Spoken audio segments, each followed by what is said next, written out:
Ephesians 4, yan, verses 20 to 24. Kung wala po kayong Bible, you can refer to the screen. Alright, let's go to Ephesians 4, verses 20 to 24. Let's read it for a moment. But you have not so learned Christ. This is Paul speaking to the church in Ephesus. Sabi niya, kayo, hindi naman niyo talaga inaaral si Lord. That's what he's saying.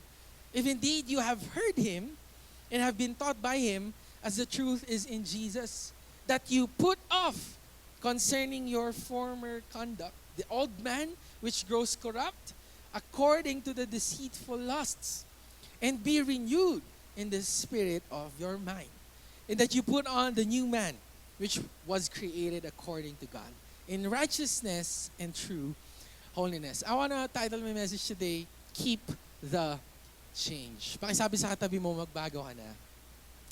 Magbago ka na. Alright? And bago pa tayo magtuloy-tuloy, let's just close our eyes again for a moment and let's take this time to welcome the Holy Spirit.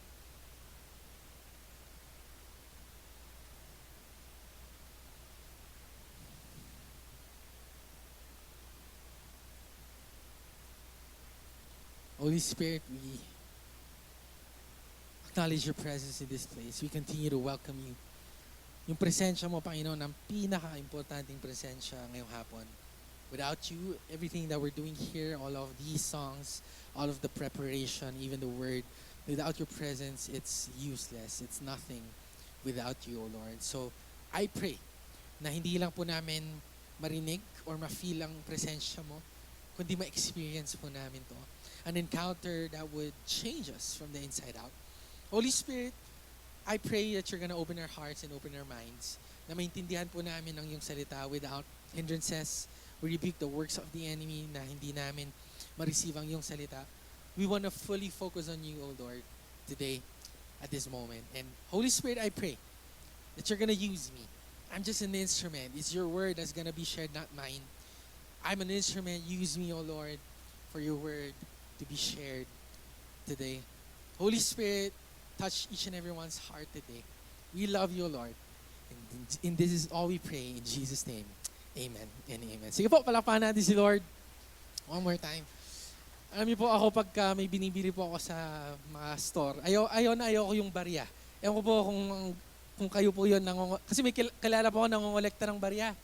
Actually, kanina nga lang, nagla-lunch po kami dito. May lumalapit sa amin. Sabi nga, penging 5 pesos, sabi niya ganun sa akin. Yun pala, nakita ko na nag-iipon pala siya ng pera para makabili ng drink sa Agcape. So, pwede niyong gawin yun. Mamaya maningil kayo.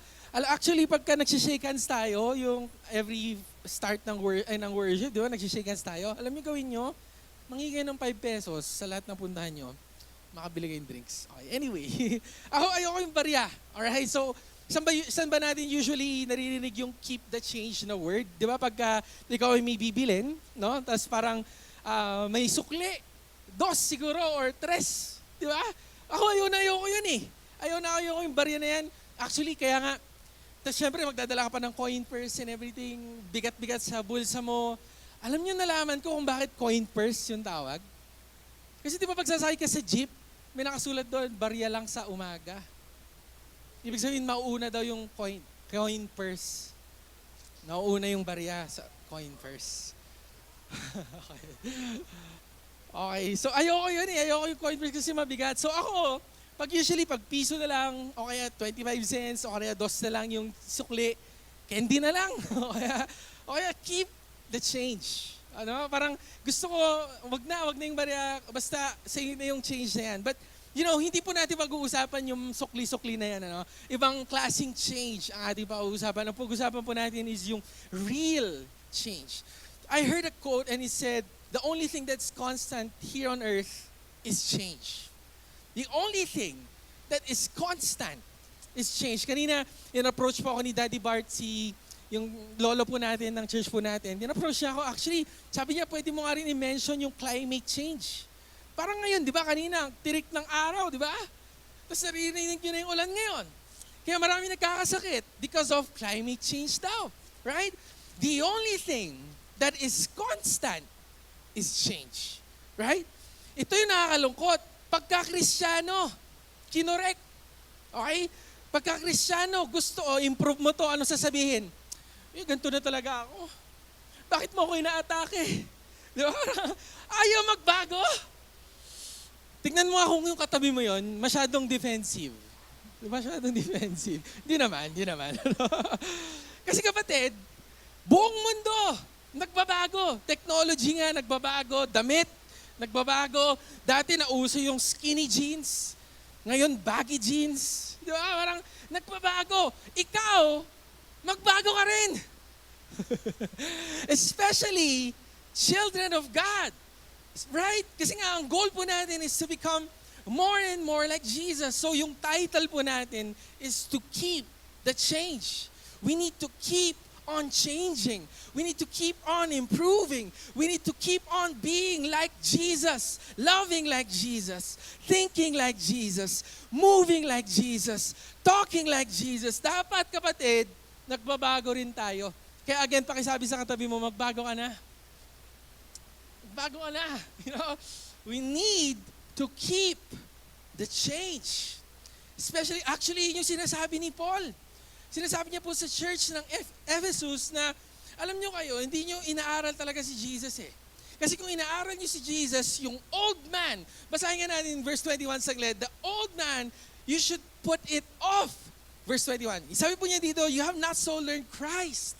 If indeed you have heard Him and have been taught by Him, verse 22, you put off concerning your former conduct. The old man, you need to forget. So dapat pala nagbabago tayo. And I think, ngayon marami po tayong misconceptions about change eh. Alam ko po maraming naituro sa atin na ano nga ba ang isang sign, okay, na nagbabago ang isang tao? Ano nga ba ang isang sign na nagmamature yung isang tao? Right? Nagmamature ka na ba? Ang problema yun na nga kapatid, ang problema sa atin kung ikaw ay magalitin noon, tapos 10 years ka na sa church, magalitin ka pa rin, baka may problema. Okay, baka may problema, right? Because the goal of our Christian life is to change, is to put off the old self. Marami tayong misconceptions about change, you know, parang nung bata ako, tinuturo sa akin na pagka marami kang na-memorize na Bible verses, okay, mature na yan. Right? O kaya pagka magpipray ka ng napakahaba, alright? Alam niyo po dito sa church, may rule kami eh. Pagkainan, dapat maiksi lang prayer. Kasi di ba kakain na ka na eh. Meron kasi yung nagpipray noon, yung parang exage niya pa. I-mention niya pa si Abraham, si Isaac, si Jacob, si Joseph, si David, Lord, kumpanya tinalo, si Goliath, Lord. Grabe talaga, Lord. Sana ganun din kalaki yung ulam namin. Parang mga ganun, like, sa sobrang haba, kapatid. Nawala na yung gutom mo, nilibasan ka na, no? Kaya dito, ang rule namin, pagkakain, mabilis lang ng prayer. You know? Pero akala ko ganun, pagka mahaba prayer mo, you know, pagka very deep, ang dami mo na mention na verses, talagang yan yung binabago ni Lord. Yan yung mature, right? But I think, the goal, if we're followers of Jesus, the goal is not to be sinless. Kasi akala natin kailangan maging perfect, like sinless. Like wala ka ng pagkakamali. Dapat naka-long sleeve ka rin. Bawal lang tattoo. You know, dapat naka-polo ka and everything. Akala po natin sinless. But our goal, if we're followers of Jesus, our goal is to love God so much for us not to be sinless, but to sin less.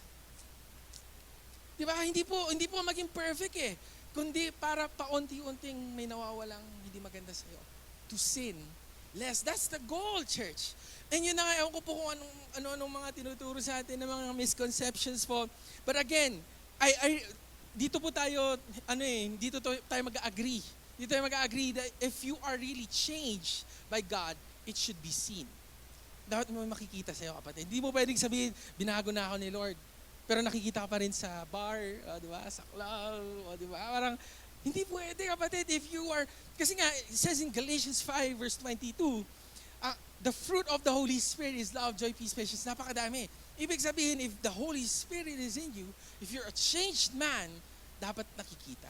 Dapat may fruit. Amen. So kung titigan mo yung katabi mo saglit, may fruit ba yan? O purut lang? Fruit lang, right?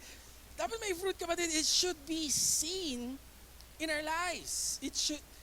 We should look like Jesus if we are being changed by Him. Because I really believe the love of God is so powerful. God loves you to accept you. That's good. No matter what your sin is, you're welcome here. He loves you to accept you. But He loves you so much to change you. Sa sobrang lakas ng pagmamahal ni Lord, kapatid, hindi siya papayag na hindi ka magbago. Hindi siya papayag na hindi ka man lang mag-improve. Hindi siya papayag na kung yung weight mo is 66, sa whole year, dapat maging 65. Amen. Kailangan mag-improve. Amen po ba? Because fruit should be seen if we're a changed man. Right? Now, I think the question that we need to answer is, what are some signs of us changing? Ano nga ba yung mga pwede nating, makita na signal? Okay, na itong taong to talagang binabago na ni Lord eh. Ano nga ba yung pag-uusapan po natin, if we want to keep the change, we need to know what a changed man looks like. Number one, let's talk about the word spirit. Bakit sabi spirit? It says in verse 23, if we're gonna read it for a moment, it says here, and be renewed in the spirit of your mind. Paano po natin malalaman, kapatid, kung talagang binabago na tayo ni Lord? Kapag buhay na yung Holy Spirit sa iyo. Kasi kapatid, kung maiisip po natin, bago po tayo maging Kristiyano, di ba bago po natin ma-meet si Lord Jesus, as our Lord and our Savior, di ba dati yung buhay natin parang wala kang pake? Di ba parang ako noon, ay nako, sino mga estudyante po dito? Mga estudyante, di ba? Di ba exam na ngayon, di ba? Nung kami, pag mag-i-exam, di ba yun yung bayaran din ng tuition? Noon, pagka ang tuition is halimbawa 3,500, ako hihingi ko kila Pastor Bo, 4,000. 4,000 po yung tuition, gano'n. 8,000. Basta gano'n, di ba? Parang, kukubit ka, di ba? Noon, wala akong pake. Wala akong pake kung magnakaw ako. Wala akong pake kung anong kainin ko. Wala akong pake kung anong inumin ko. There's no life in me. Patuloy lang ako sa kasalanan ko. Right? But when I received Jesus at 21 years old, yung mga dati kong ginagawa, may nagsasalita na eh. May nagka-guide sa'yo. Oops, mali yan. Diba? Parang, and that's the key. Alright? Para makita po natin sa sarili natin, am I a changed man? Yes, if the Holy Spirit is alive in you. Kasi kapatid, tayo kasi, mahirap kasi, pwede kasing, halimbawa, nagbago ka, pwedeng bumait ka lang eh. No? Halimbawa, New Year na, nag-New Year's resolution ka na, bumait ka na. Pwede natin sabihin, I'm a changed man.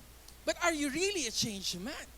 Kasi kapatid, meron po kaming na-meet, sinasama ko po si Pastor Bong before nagba-Bible study siya sa mga bahay. Meron po kami napuntahan na isang bahay na pagkadating po namin, may mga katatayan, nagtatawanan sila. Tapos dumating kami. Yung mga iniinom nila, bigla tinago eh. Ay, hello, Pastor. Ang bait-bait bigla eh. Kapatid, pag naging Kristiyano tayo, hindi po mawawala yung temptation eh.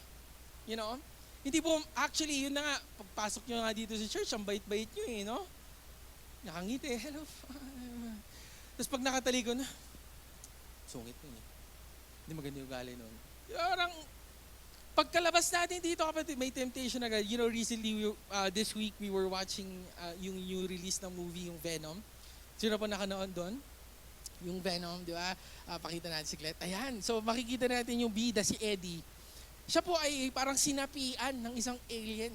Okay, si Venom, yun yung pangalan niya. Sinapian po siya and in his mind, in his head, talagang nangungusap siya gano'n. Gumawa ng masama, kumain ng tao, gumawa ng disaster. And meron yung one time, pumunta sila sa casino. Nanonood kami, nakita ko na sa casino sila, tapos parang kinontrol na siya. Taya ng taya, ang daming ginawa. And kapatid, minsan na-imagine ko, ganun yung flesh natin eh. Ganun yung kaaway po natin. Mahihirapan tayo kapatid sa Christian life. Okay? Pagka yung venom, right? Yung flesh, yung nakatira sa buhay po natin, we cannot, yung resolution natin, hindi tatagal. Yung sasabihin mong last na, hindi tatagal. You can testify to this, right? Nakailang New Year's resolution na kayo? Hindi nyo naman nagagawa eh.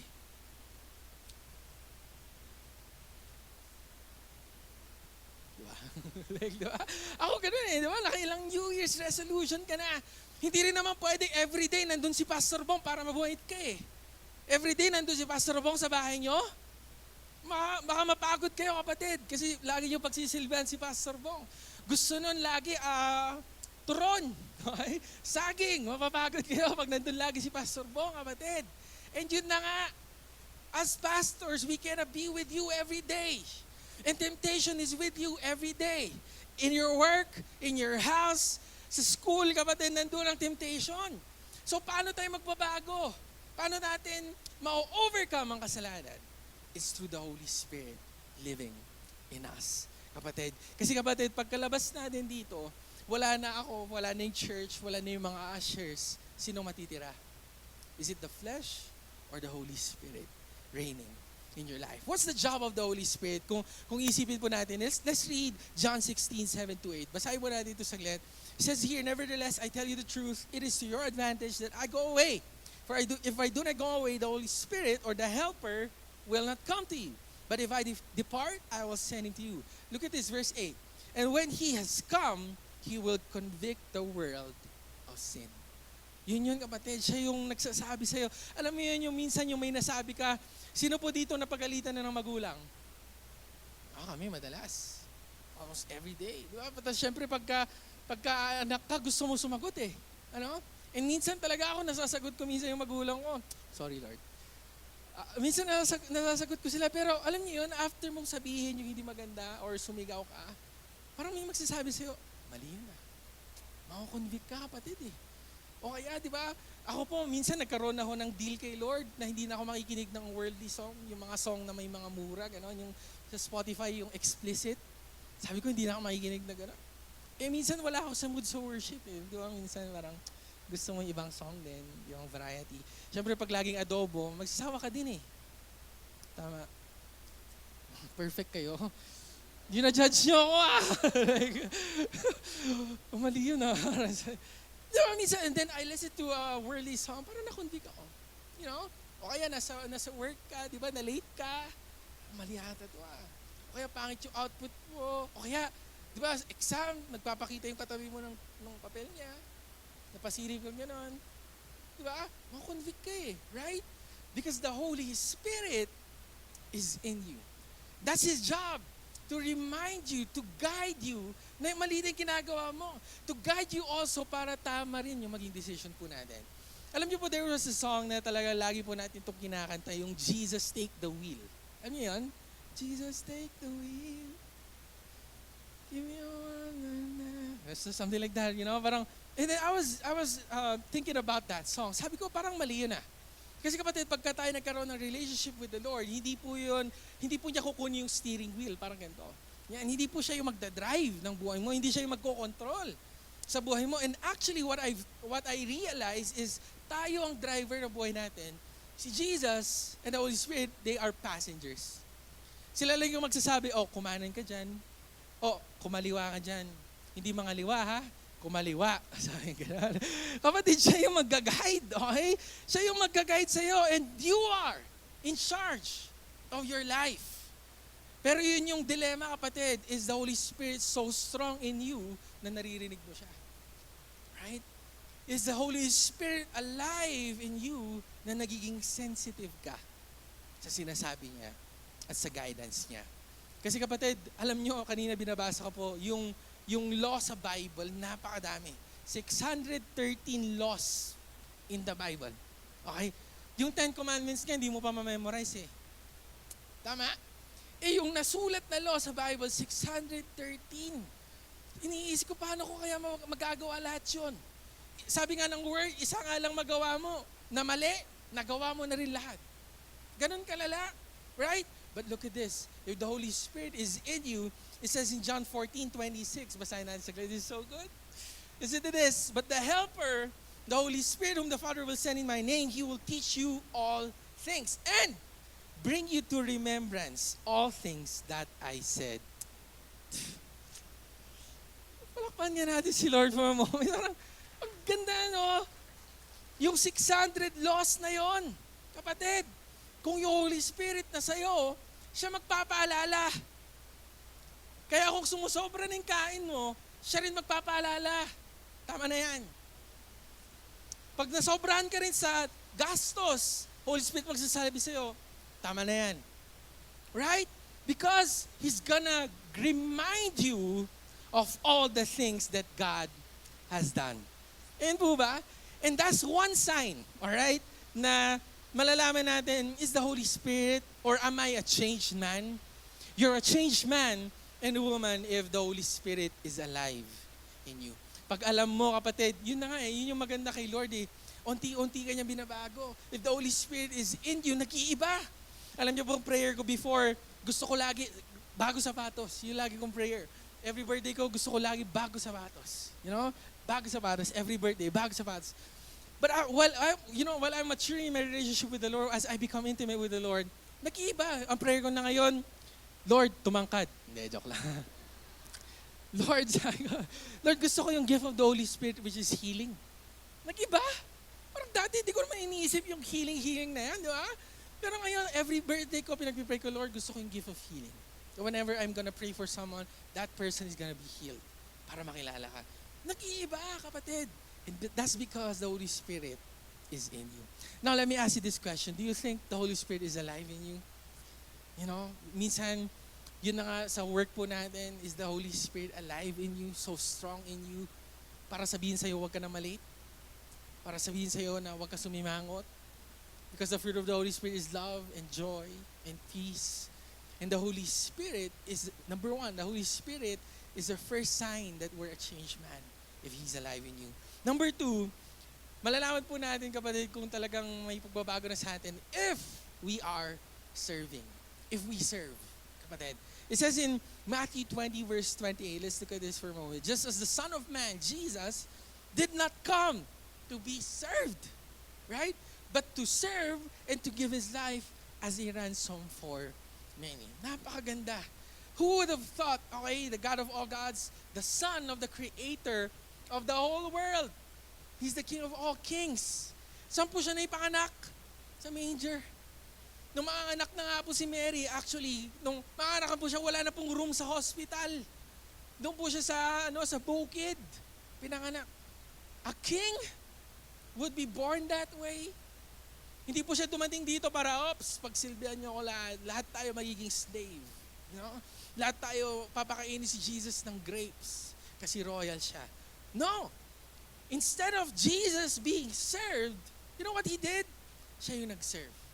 Even to the point, kapatid, na yung disciples, He washed their feet.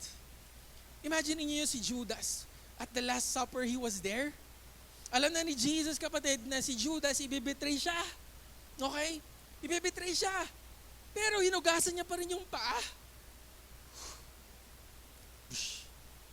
Amen? Like, that's how God, Jesus, wanted to serve people. Now, so I think through the word of the Lord, through the guidance of the word of the Lord, another sign that we are a changed man is if we are serving. Serving people, serving God. Alam niyo, magpapakita po ako ng isang graph po dito. No? Shinare ko ito minsan sa revival and I think this will help us. Kung mapapansin po natin, yung first graph is yung graph po ng mga first-timer. Again, let me just greet all the first-timer. Mga first-timer po ba tayo dito? Pakitaas yung kamay. Meron po ba? Meron? Ayan, si Kuya meron. Palakpakan natin sila, come on. Sana nakakuha kayo ng mga tote bag and eco bag. May mga gifts po kami doon. Pero kung papansin po natin, itong first graph is yung mga first-timer and the second is yung mga volunteers. Saan yung mga volunteer naman natin dito? Mga worship team, mga usher, yung mga usher, gaganda ng jacket nila, ano? Kala mo, ang yaman eh. Kala mo, mayaman talaga. Mayaman sa utang. Hindi, joke lang. Kami mayaman sa utang. Okay, sorry, nire-record to, no? First timer. First timer, kung yung kulay blue, yun po ay yung treatment sa kanila. Okay? And then yung orange, yun po yung responsibility. So kung papansinin natin, pagka first timer nga naman, napakataas ng treatment, no? Siyempre, pag first timer, ano pong gusto po ninyo? Saan niyo po gusto umupo? Di ba? Parang bait-bait, no? Tapos may eco bag, di ba? Bigyan mo ng onting regalo pa yan, ngingitian mo, yayakapin mo. Lahat ng gusto niya, masusunod. May libreng kape pa yan. Next year, may libreng ag-kape pa sila next year. Pagka first timer. Di ba? Pero, tignan nyo, yung orange nung first timer, yung responsibility napakaliit. Di ba? Walang gagawin yan. Upo lang yan. Relax lang. Enjoyin niya lang yung experience. Pero, tignan nyo to, pagka volunteer kapatid, yung treatment ang baba. Tama? Yung mga volunteer dito, parang kanina yung drummer, nagkamali lang, pinagalitan. Galit eh. Kasi nagkamali. Ops, dapat pag worship, perfect. Nagkamali. Papagalitan ba yan? Pagka worship team pa, may call time pa. Okay, 9 a.m. ang call time nila. Pagka 9:01, dumating, may bayad. May bayad. Treatment ang baba, di ba? Tapos pagka maduming paligid, listen mo nga yan. Ganun eh, di ba? Ba't kaya? Pag volunteer, bumababa yung treatment. Tapos, look at this, yung orange, tumataas responsibility, oh. Dumadami yung papagawa, dumadami yung gagawin, dumadami rin yung sacrifices, nag-overtime, di ba? Talagang sila yung maaga dito, sila pa yung overtime. Tumataas yung responsibility. May rehearsals pa. Baka yung iba dito na di-discourage na, ayoko na mag-volunteer. ayoko na mag-ministry. Pwede ba first timer na lang ako every Sunday, di ba? Pero there's a reason to this. And ako po ay natutuwa sa mga volunteers po natin. Can we just take this time para palakpakan natin sila? Let's give honor where honor is due. Sila po ay nagsasacrifice. Yung iba po dito, nag-work pa sa gabi, tapos diretso sila dito. Actually, mamaya may yung keyboardist po natin, nag-ano yan. May work pa yan mamayang gabi, pero nandito yan. O, di ba? You know, they're serving. And so, we're giving honor where honor is due, and we want to honor all of our volunteers, pati yung nasa media, nasa likod. O, di ba? Sobrang dami nilang ginagawa, nakasimangot na sila eh. Sa likod. but look at this, there's a reason to this, church. There's a reason kung bakit ganito yung nangyari. Because, see, a church is a hospital. Parang ganito. Alam niyo po ako, pagka nakikita ko yung mga hospital, natatakot ako eh. You know, kasi, nakakatakot dyan. Parang lahat dyan malungkot, lahat dyan stress and everything. Pero, ang church po is a hospital. What does that mean? Meron po kasi nagsabi sa akin, ba't kayo sa church makasalanan kayo? Hindi ba pag church dapat perfect kayo? Actually, sinagot ko sa kanya, kaya nga ako nasa church. Kasi makasalanan ako. Kaya ako nasa church kasi kailangan ko ng healing. Kailangan kong gumaling. Kailangan ko ng Holy Spirit na tutulong sa akin. And parang hospital, kapatid. Alam niyo, wala po akong nakitang nagpa-confine sa hospital na magaling. You know? Ano pong gagawin niyo po dito? Wala lang. Overnight. Trip ko lang. Di ba? Di ba wala, kapatid? Wala. Ang pupunta sa hospital, yung may sakit. Tama? Yung kailangan ng tulong, kailangan ng gamot. And also, church, kapatid. If you're a sinner, you're welcome here. If your past is not good, you're welcome here. If your background was not good, if you just sinned a while ago, if you just sinned yesterday, all is welcome here. At sama-sama tayong papagalingin ng ating Panginoon. Amen po ba doon? But, listen to this. Sige, palakpakan natin si Lord, come on. Pero kapatid, yung hospital na church is kakaiba sa hospital. Kasi pag gumaling ka na, alis ka na eh. Diba? Papalayain ka na. Alright? Pwede ka nang ma-release. Magbayad ka lang. Pero dito sa church, pagka gumaling ka na, ikaw naman tutulong.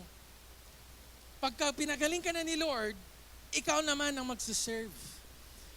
Kapatid, kung ikaw binuhat, magbuhat ka din. Kung ikaw naka-receive, magbigay ka din. That's the church. That's the cycle of the church. A while ago, I was reminded of the term, of the quote, hurt people, but healed people, heal people. That's our goal as a church. And that's why we're here. And that's why we're serving. Kasi kapatid, maraming tao kailangan matulungan. Maraming taong kailangan, kapatid, ng healing. Maraming taong kailangan, kapatid, ma-receive yung love ng ating Panginoon. Kaya kapatid, tumataas yung responsibility ng volunteer kasi maraming may sakit. Maraming kailangan ng tulong. It says even in His Word that the harvest is plentiful, but the laborers are few. At kung papansinin ka natin, yung total ng church po natin, almost 20% lang po nagsiserve. And I'm not here to shame you or anything. That's between you and God. Pero ganun po yung talagang picture eh. Na onti lang talaga ang workers. Onti lang po ang volunteers. But again, if you know that you're being led by God to serve, that's one sign of you being changed by the Holy Spirit. Amen po ba doon? Tayo ay binabago ni Lord. And kaya nga po, nakakatuwa sa church po natin kasi tayo po ay laging nagpo-provide ng opportunity, ng platform para lahat po tayo makapag-serve. Kaya nga po, ang dami po namin ino-open dito ng mga ministry. May media ministry, may ushering ministry. Meron kasi noon, sa music lang. Sasabihin ng isa, hindi ako marunong mag-music eh. No? Sa dance, pwede ka. Hindi, dalawa kaliwayan pa ako eh. Hindi ko kaya eh. Sige, ushering ka na lang. O, di ba? Lahat meron. Meron din sa kids. Kaya pansinin nyo, tahimik, di ba? Kasi yung mga bata nandun. Right? Tumawa. Because someone is serving to help us. Hindi ako sa bata, hindi rin ako marunong ngumiti. Pwede ka sa agkape. Ikaw gagawa ng drink. Nakikinig ba kayo? Tumahimik lang, wala lang yung ulan, tumahimik na rin kayo, no? But again, we're providing everything for everyone. There's a place for you. Right? And ito pa nga, baka sabihin natin, wala akong time sa ministry, every week kasi yan, hindi ko kaya. Ito na nga kapatid. Ito na nga yung opportunity para makapag-serve po tayo because this November 23, magkakaroon po ulit tayo ng another medical mission sa Camp 8. Pwede ba natin palakpakan si Lord for that? Come on. And on November 23, kapatid, tayo po ay magsiserve naman sa community po natin. May nakausap ako kasi sabi niya, baka pagpunta nyo ng Camp 8, yung mga makita natin doon is hindi naman nila kailangan ng tulong. We went to the barangay and tinanong po namin sila, kailangan nyo po ba talaga ng tulong? May mga indigent people po ba? May mga senior people po ba na walang pension, na wala ng trabaho? Sabi nila marami. Actually, yung naging target lang po namin was 150 beneficiaries. But when we went there, grabe nagsidagsaan po yung mga tao. And yung naging total po na matutulungan po natin doon is 180 people. So praise God for that. So marami po tayong matutulungan. And there's a lot of ways. There's a lot of ways for us to serve our city and our community. Number one is meron po ako dito yung blue bags. In-announce ko na po ito last week. But we have here yung blue bags po natin. Para saan ba to? Pwede po tayo maglagay ng mga groceries dito kasi ito po yung ibibigay natin sa kanila. Onting groceries that could maybe last for a month para onti lang sa kanila po. We're gonna give out food, we're gonna give out medicine para sa kanila. May medical and dental check-up na rin po sa kanila kasi marami po sa kanila hindi na po na-check up. May nakausap po kami doon, ang last check-up niya po was 2021. Nung na-COVID po siya, yun na yun. Ang dami niya na pong sakit since then. So, tayo po as a church, we're gonna help. We're gonna serve our community another way para makatulong po tayo. Mamaya may listahan po kami ng mga volunteers naman because we need manpower. So, kung feeling nyo, kaya nyo po or gusto nyo sumuporta through your energy and effort, mamaya maganda po, magpalista po tayo. Another way for us to support this and serve our community is through finances. Ang goal po natin na budget is 50,000 pesos. Ngayon po currently nasa 12,000, 11,000 pesos pa lang po tayo. So we really need finances for this. And lastly, kapatid, baka sabihin natin hindi ko kaya masyadong malaki. Yun na nga, bumili ka na lang ng agkape drink. Alam nyo, sumasarap talaga yung agkape drink eh. Kung alam mo may pupuntahan eh. Di ba? Kada inom mo, tulong to. Oh, di ba? Kada sip mo, gumagalaw si Lord. Di ba? Kasi kapatid, yung drinks po natin, hindi po yan trip-trip lang po ng mga young adults po natin. That's for our mission. Every purchase po natin ng drink, napupunta po yan for our medical mission sa outreach programs po natin. So, see, there's a lot of ways for us to serve. Kaya kapatid, pakisabi sa katabi mo, wala ka ng rason. Sabi mo, wala nang rason, okay? May Camp 8 mission po tayo. And that's another sign, of course, that's another sign if we are really changed by God, if we are serving. Kasi kapatid, pagka binago ka na ni Lord, hinil ka na ni Lord, dinless ka ni Lord, hindi ka papayag na sa'yo lang eh. Hindi ka papayag na itatago mo yan sa'yo lang. I-share mo yan sa iba. Amen po ba? Sige po, palakpakan natin si Lord for a moment. And lastly, another sign that we are a changed man, a changed woman is if we sow. pagka tayo ay nagiging generous, pagka tayo ay nagbibigay. It says in Acts 20 verse 35, this is Paul, ang writer po ng Acts is Luke, pero si Paul po nagsasabi po nito. He's reminding us, says here, I have shown you in every way, by laboring like this, that you must support the weak. And remember the words of the Lord Jesus that He said. See, si Jesus po mismo nagsabi nito, ang goal po natin is to become more and more like Jesus, right? And si Jesus po nagsabi po nito, it is more blessed to give than to receive. That's so good. Kasi ewan ko po, lalo sa Pinoy, naituro po sa atin maging self-centered eh. Tama ba? Na parang lagi unahin yung sarili. And that's good.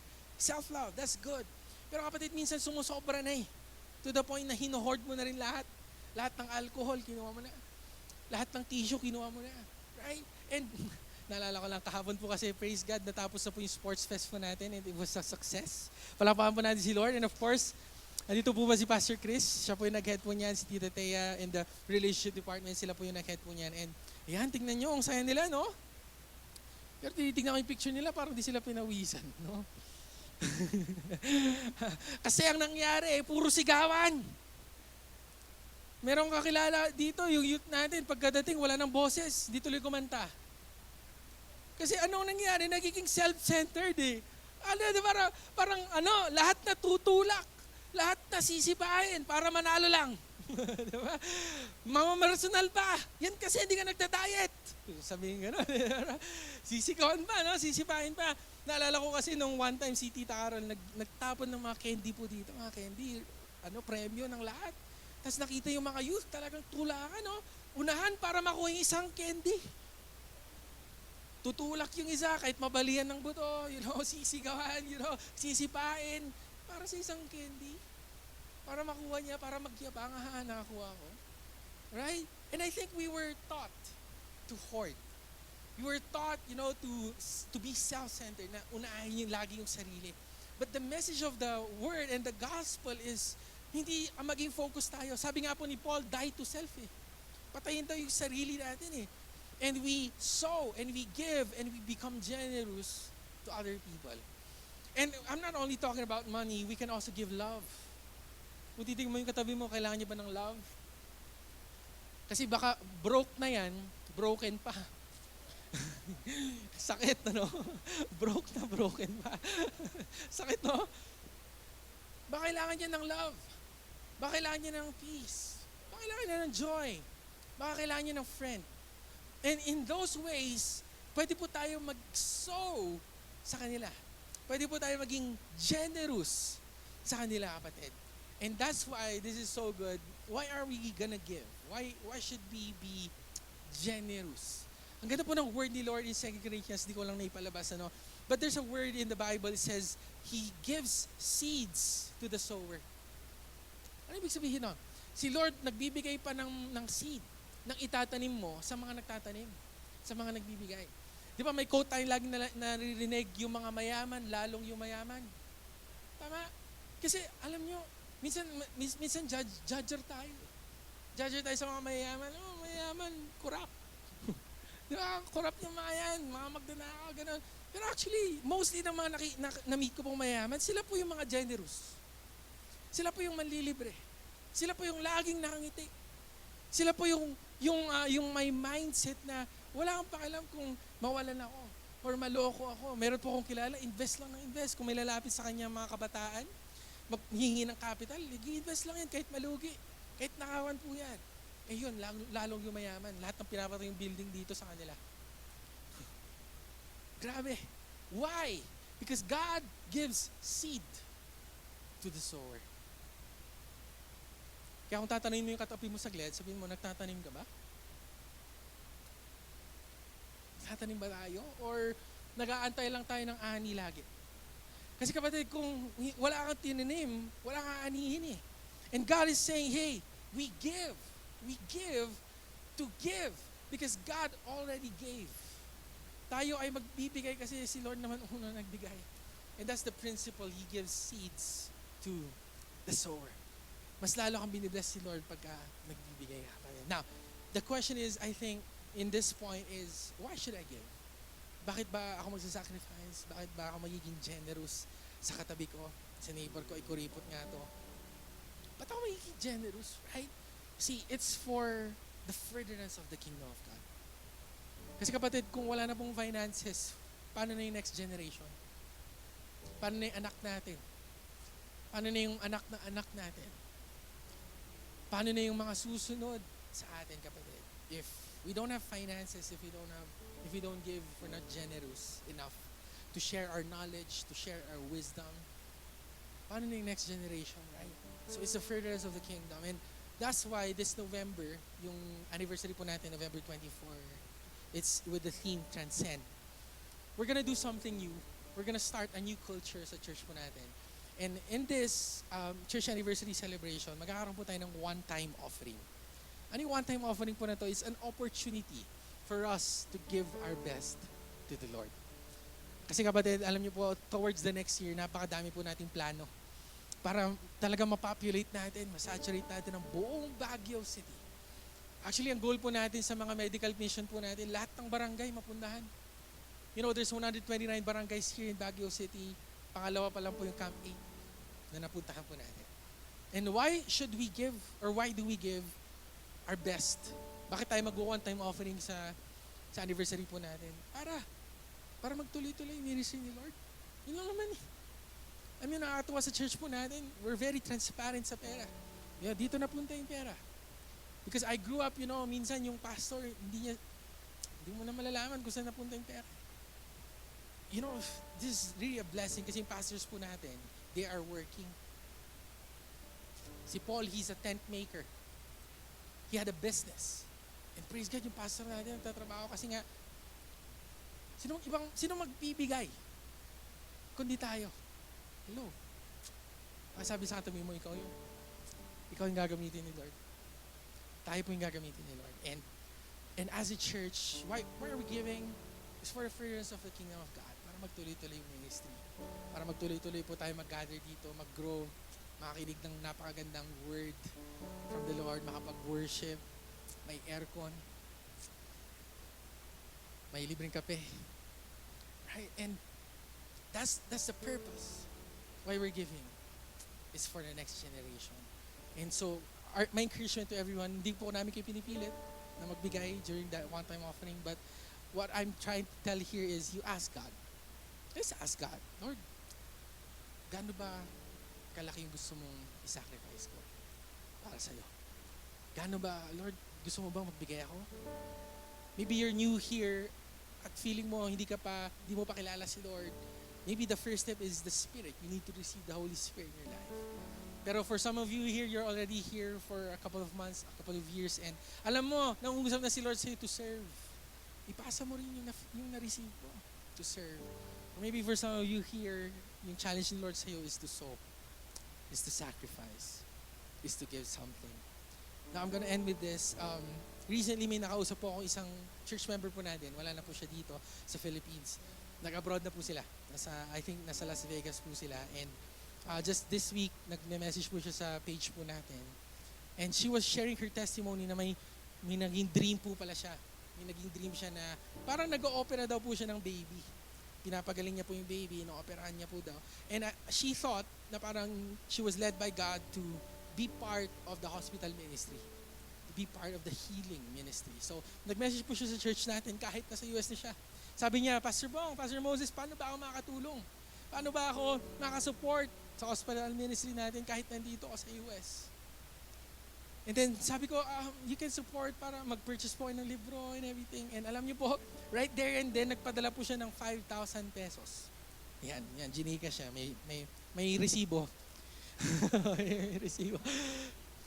And then, tinransfer lang po sa number ni Mike and then tinransfer po natin sa account ng bank po natin, ng church. And right there, pinasa niya lang, sabi niya, ito, pambili niyo ng books para i-donate natin sa medical mission. And nakakatuwa kasi nga, right there. So, I was wondering, bakit kaya niya ito ginagawa? And she shared her testimony. Sabi niya, actually hanggang ngayon po nagsusupport pa rin siya sa church, sa Pillar Stones. Hindi ko nababanggitin yung pangalan kasi hindi ko siya pinaalam. Pero hanggang ngayon, nagsusupport po siya sa Pillar Stones. She's faithful kahit wala na siya dito. Sabi niya, lagi ako nanonood sa online and everything. Now, the reason why she wanted to serve why she wanted to sow sa church po natin is because sabi niya, the first time I entered the church was when I was sick. She was so sick and she just came out of the hospital. One of the speakers in the church said that no children of God should be sick. So I claimed it, sabi niya. So I just claimed it. Then the next thing I remembered was the doctor showed me my x-ray before and after a month of observation and saw that it was clear. Sabi niya, there were no signs of supposed cancer, no signs of pneumonia, and no signs of tuberculosis.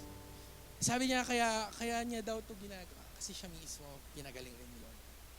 Kaya hanggang ngayon, kapatid, kahit wala po siya dito, she's giving. She's sowing. And, I was talking to God when I was having a conversation with her. Sabi ko, Lord, sana lahat sa church ganon. Sana lahat kami ganon. Turuan niyo kami magbigay. Turuan niyo kami tumulong. Turuan niyo kami mag-volunteer, mag-serve. Because we want to do it for your glory. Gusto namin ipakilala ka sa buong mundo. And so that's why we're doing this, church. Hindi po kami namamalimos. Marami na pong churches na ganun. Lagi namamalimos. But, God has done so much for us. Now, I think the question is, what can I do for God? Right? And so, I'm really encouraging you, if you think, God is speaking to you to serve, to sow, samahan niyo po ang simbahan, samahan niyo po ang leadership, samahan niyo po kami, and together, let's populate heaven and let's empty hell. Amen. Palakpakan po natin si Lord. Can we all stand? Can we just close our eyes for a moment? And in a moment, we're going to worship. We're going to sing a song to the Lord. This is going to be our prayer.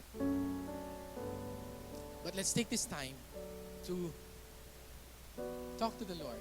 It's between you and God, between you and the Holy Spirit. Can you ask Him, Lord, ano bang gusto mong ipagawa sa akin? Lord, ano bang gusto mong ibigay ko? You've done so much for me. You've been asking me, what can I do for you? What can I do for you? I think this is a time para sabihin naman natin kay Lord, Lord, what can I do for you? That's why our message is keep the change, because we want to continually change for you, for your glory. Holy Spirit, may we become aware, may we become sensitive to your word, to your truth, to your voice, and help us to obey. Holy Spirit. Let us become more aware of your presence. Let us experience the glory of your goodness. Let us become more aware of your presence. Let us experience the glory of your goodness. Let us become more aware of your presence. Let us experience the glory of your goodness. Let us become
to be overcome by your presence. I want to sing it again. Holy Spirit, Spirit, oh, welcome here. Come flood this place and fill His glory, God.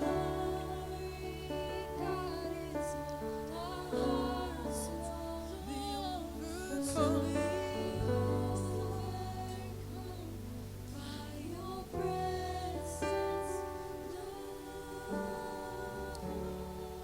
Yes, Lord. To be overcome by you. Overflowing that everyone we touch is gonna see you. It's an overflowing that every people, every one that comes near to us is gonna experience you. It's gonna overflow. It's gonna be an outflow in us.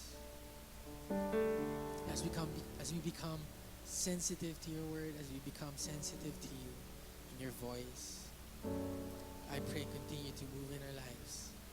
Move in this church, move in our families, oh Lord, move in our city. That's our goal. That's our goal.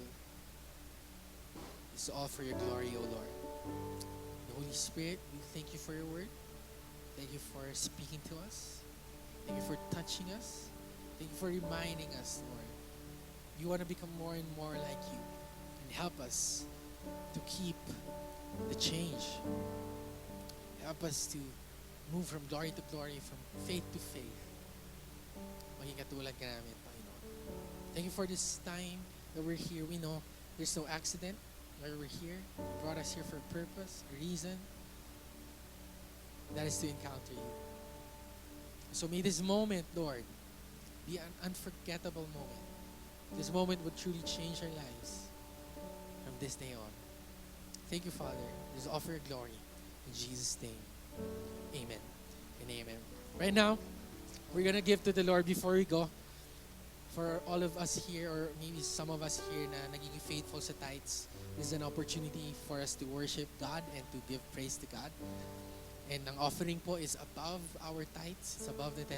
And maybe God is, pushing you to give above that. Let's just obey the Lord, whatever God is telling us and trying to say to us. And bago po tayo magbigay, let's just receive the blessing of the Lord. Let's just raise up our hands. Everyone in the room, pwede po ba natin taas ang ating kamay? And let's receive the blessing of the Lord. May the Lord bless you.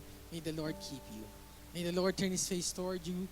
May the Lord be gracious to you. May the Lord make His face shine upon you. And may the Lord give you peace. This peace which transcends all understanding. Peace that will guard our heart and our mind in Christ Jesus. Let me just declare this to everyone, that we will love the Lord our God with all our heart, all our soul, all our mind, and with all our strength. That we will love our neighbors as we love ourselves. And surely goodness and mercy will follow us all the days of our lives. And we will dwell in the house of the Lord forever. With long life, you're going to satisfy us and show us your salvation. And God, as we give today, may you open the floodgates of heaven, pour out so much blessings that we will not have enough room to receive it. A good measure, pressed down, shaken together, and running over blessings from you alone. We receive this today as we declare it. In the mighty name of Jesus we pray. Amen and amen.